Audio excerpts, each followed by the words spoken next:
Hey, I'm Todd Nichols. I play guitar in the band Todd the Wet Sprocket, and I'm going to show you my gear, I guess.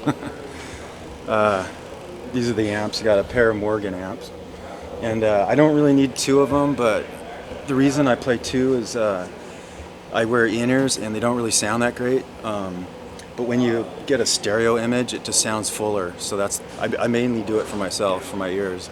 And then our sound guy can do whatever he wants with it. I think he splits it in stereo, but I'm not sure. Joe Morgan, I traded an amp for one of his, and I didn't even know who made it at the time. It was probably 8 years ago, and he was making them out of his garage in LA, and my amp broke, and I called him up and just said, hey, I got one of your amps that I bought off of Craigslist, or I traded off of Craigslist, and it's broken. And he said, it was on a Sunday.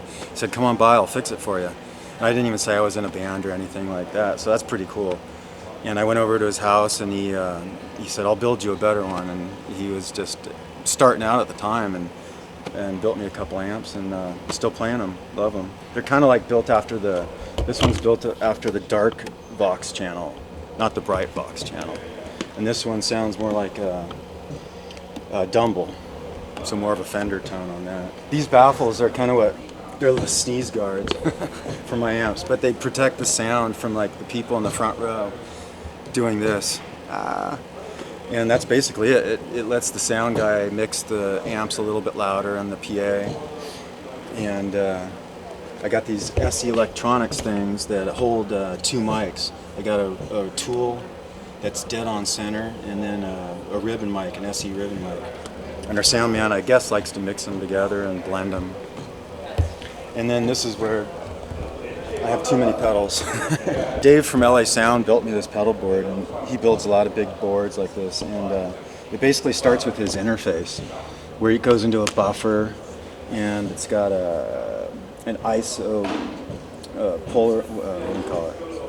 See, I don't even know. Basically, you can select stereo or mono, and then it goes into this thing, which is the controller. It controls all the MIDI pedals.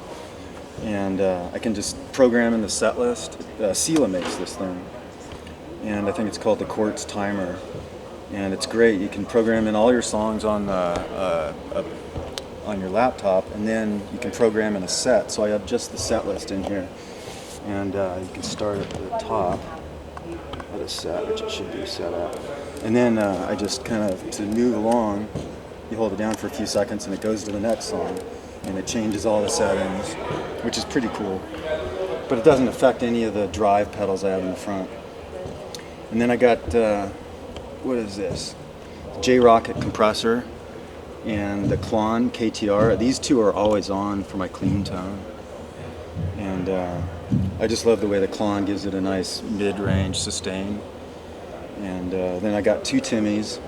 One is set for just the basic crunch, and then that's for like normal solos, and then that's for the crazy solo feedback sounds.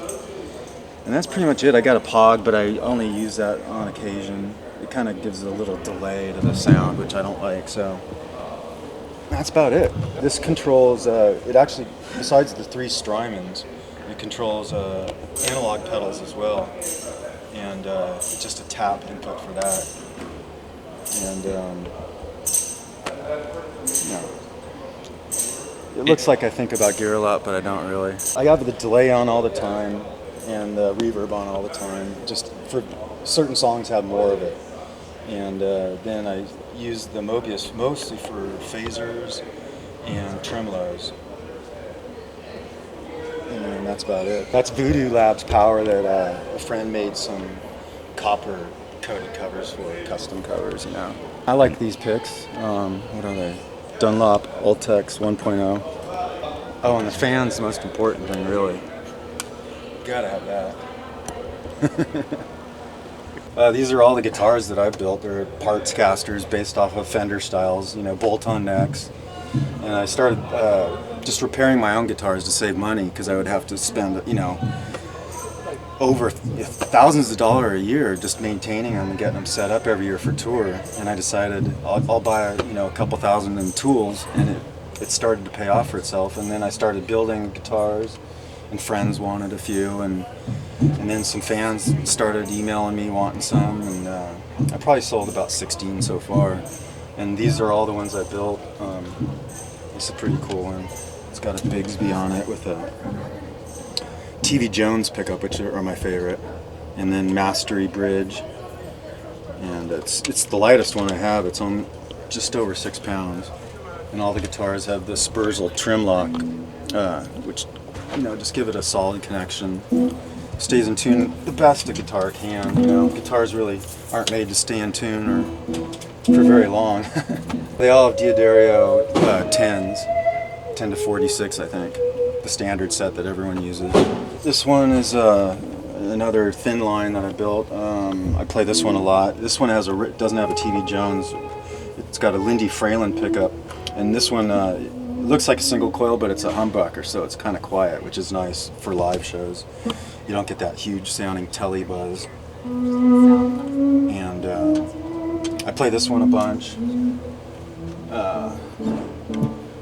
this one's probably my main guitar I play live. It's Candy Apple Red with a maple neck. And I like the guitars that are kind of beat up, and you know, I hate putting the first ding in a guitar. It just pisses me off. So I put them on before I can do it naturally. And this one I already showed you. Just candy plum, kind of a cool color. But now, like, my friends there. And this one has a telly. I call it a Telemaster. Some people call it a Jazzcaster. It's mixing a Jazzmaster body with a telly neck, basically. And it's real comfortable to play because it's got the cutaway right here. Instead of sometimes the telly hits your arm a little hard on the corner, but that's, you know, real comfy to play. Here's another one. Candy plum again.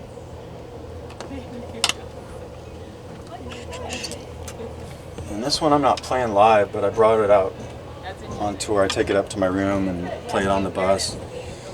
It's a really cool one. Electric blue color. Oh yeah, it has my prototype in neck plate that I was trying out. It seems like it's holding in tune just as fine. So I may go with that in my future builds, I don't know. And here's another all rosewood neck telly, and this one's got a little light skunk stripe on it. Some buckle rash. Sonic blue, they call that. And here's another one that's pretty similar to it in shell pink. Using the Mastery bridge again, and the Lindy Fralin pickup.